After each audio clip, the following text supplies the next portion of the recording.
goes back to one of the recurring themes, is that there are too many games, not enough time. Too many games, not enough players.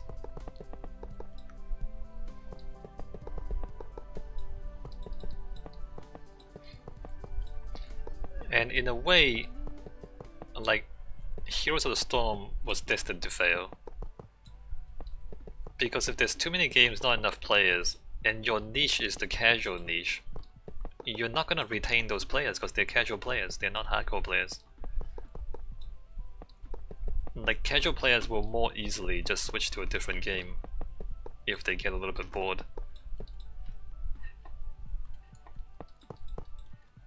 Because they're not as invested.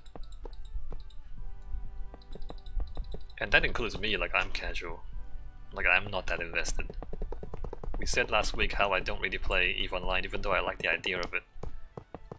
It's because I don't want to invest so much of my time into one game.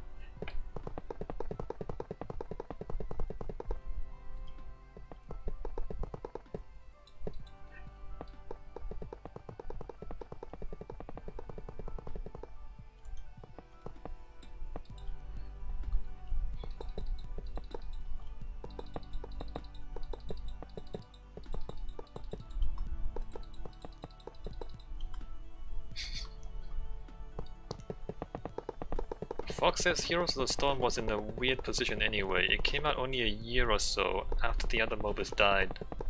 After all the other MOBAs died and Dota LoL solidified themselves as MOBAs. Yeah.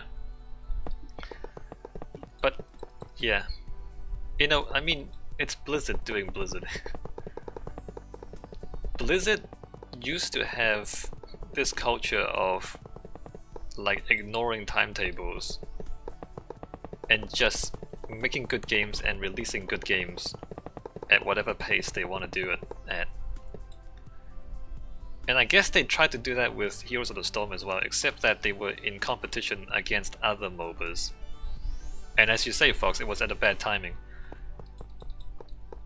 That you just had a bunch of other MOBA died, and Dota and League had solidified the genre. And then Heroes of the Storm came in at that awkward moment where, like, the giants have already established themselves and you're trying to fight your way uphill.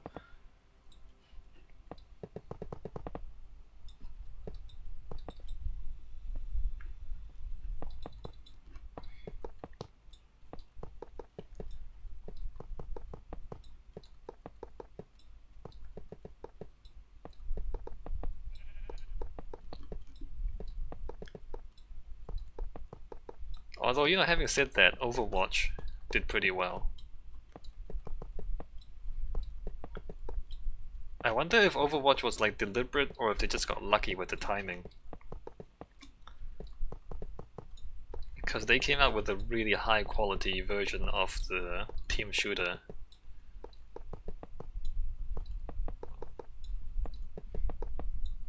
Fox says I don't think it helped that they seem desperate to snatch up the esports scene. Not sure if it's desperate, they definitely tried really hard to do it.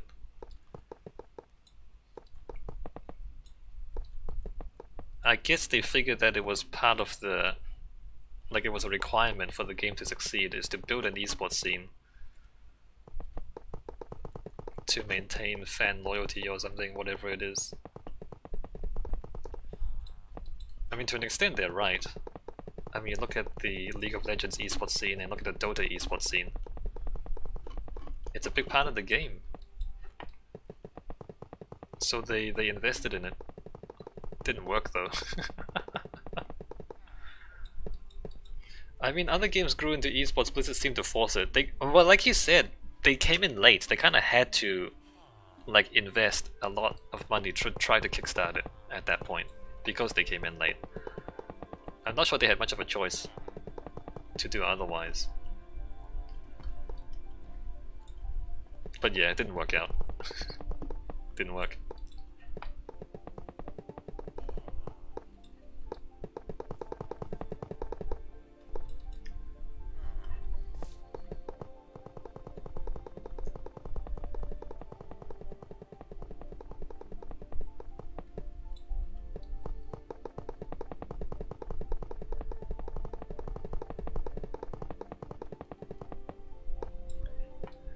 Do people still play Battle Royales? Do people still play Fortnite, or is that not cool anymore? Is the hype past?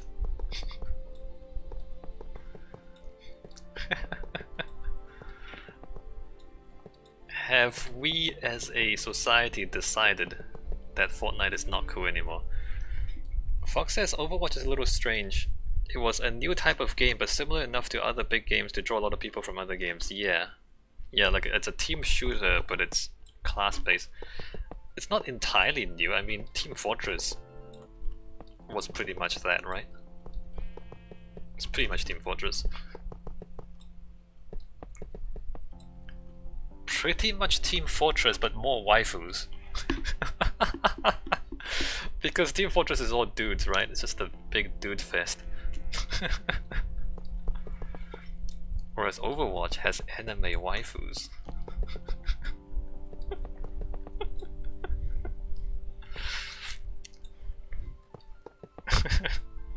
I don't know if I'm insulting anyone saying that.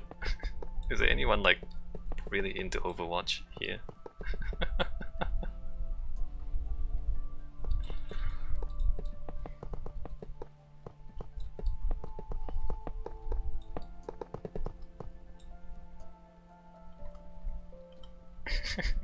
Fox says sure, but whatever else Team Fortress is, it's old. Yeah. And most people had moved on, plus yes, waifus. It is. Team Fortress has not changed very much for a long time. And it was time for something new in that genre.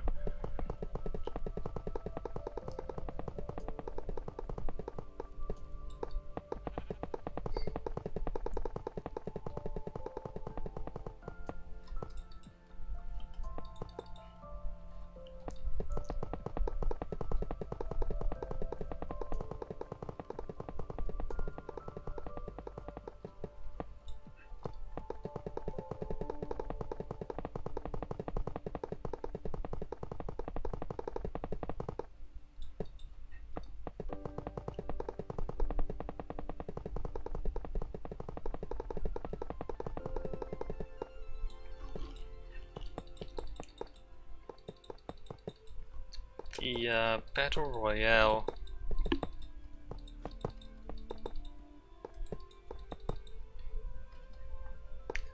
Was there anything before PlayerUnknown's Battlegrounds? PUBG?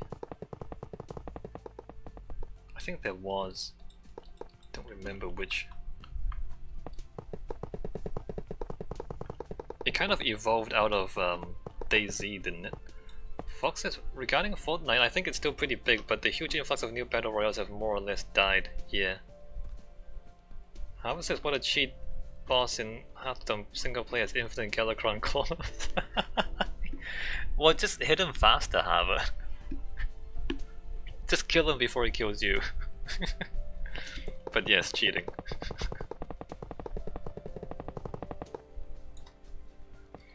Are you at the last boss? Are you fighting actual Galakrond?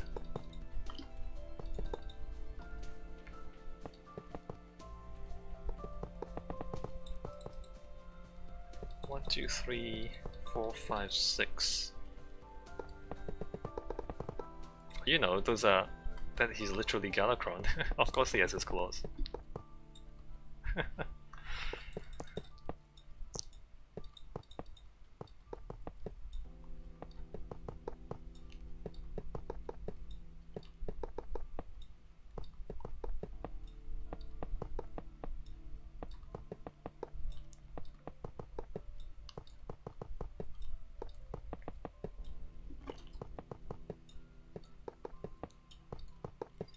I think the situation with the Battle Royales is even more severe than the MOBAs.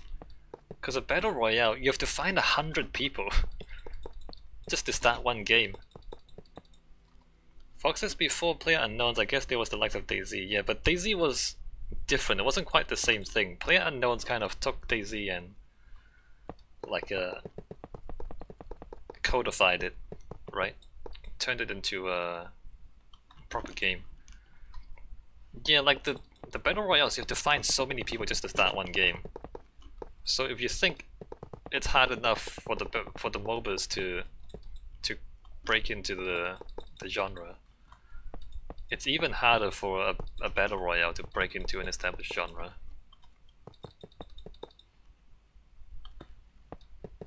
You only need 10 people for a MOBA, you need 100 people for battle royale.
Maybe they should make an EVE Online battle royale.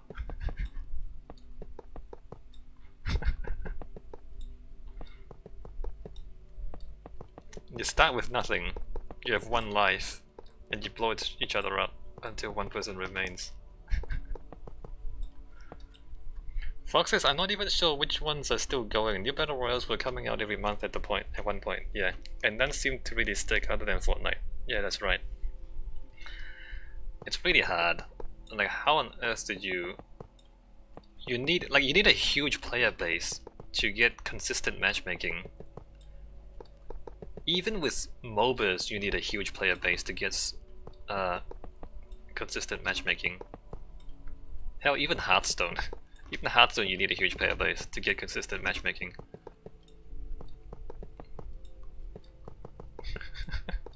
And Hearthstone is only 2 people.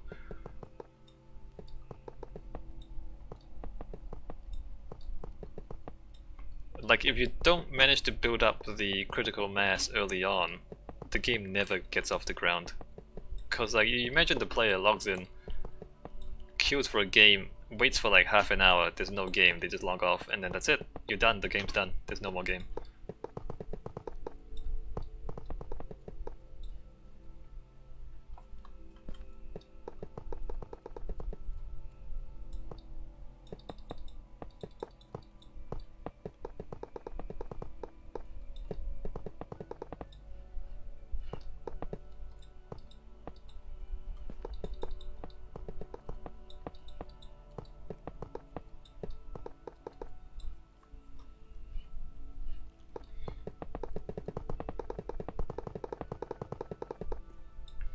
Like, just imagine the number of players, or not imagine, but calculate.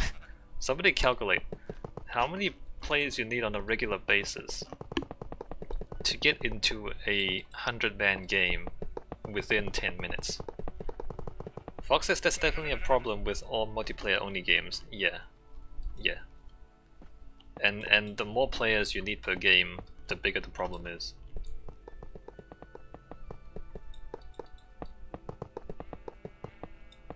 I guess you can just math it out, right? If the game lasts for an hour, how long does a Fortnite game last? If it's like an hour per game, 100 player per game,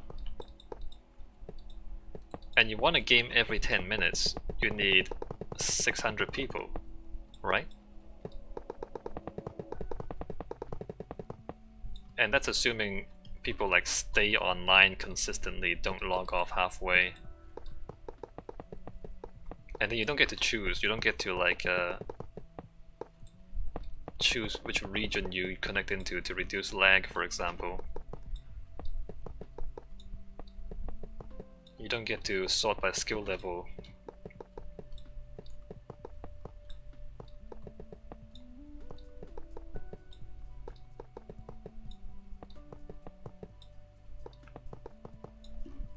So just for like a little bit of buffer, let's say 1,000 people. You need 1,000 people in the game all the time, 24/7.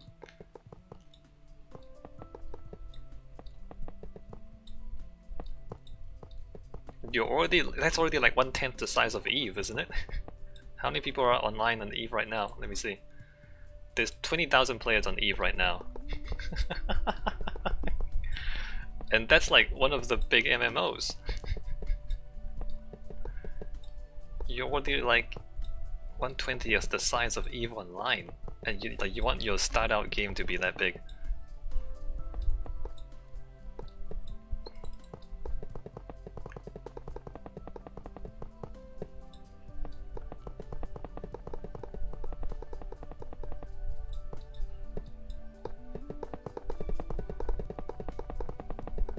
Fox says, yeah, that's right. Even 10 minutes can be too long for a lot of people if they haven't already enjoyed the game. That's right. I mean, 10 minutes is being pretty generous.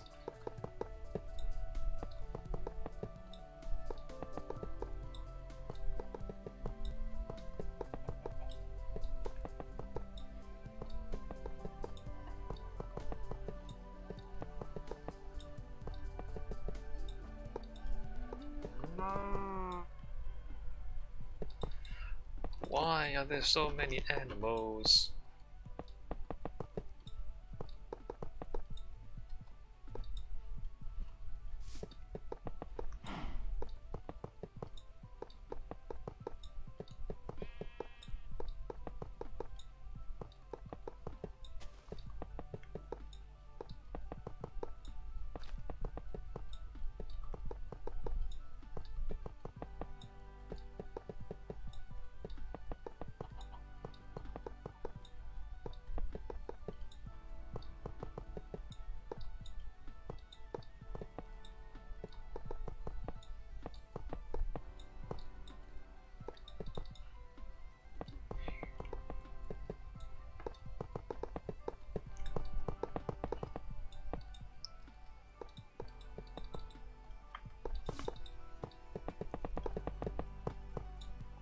I'm kind of close, right? How much time? Oh, it's 4:20. I need to end the stream soon, but let me just see how far away I am. Oh, it's not. Well, it's a little bit close. You know what? Let me just finish this. It's gonna take maybe 5 minutes, probably less. Let me finish the cable duct real quick, and then when I come back next week, it'll be tracks and then wiring. I'm not sure if I can finish wiring in one day though.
Alright, and the cable duct is done.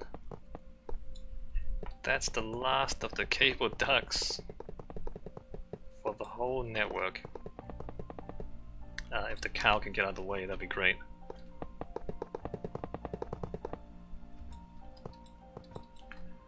Alright, so that's it.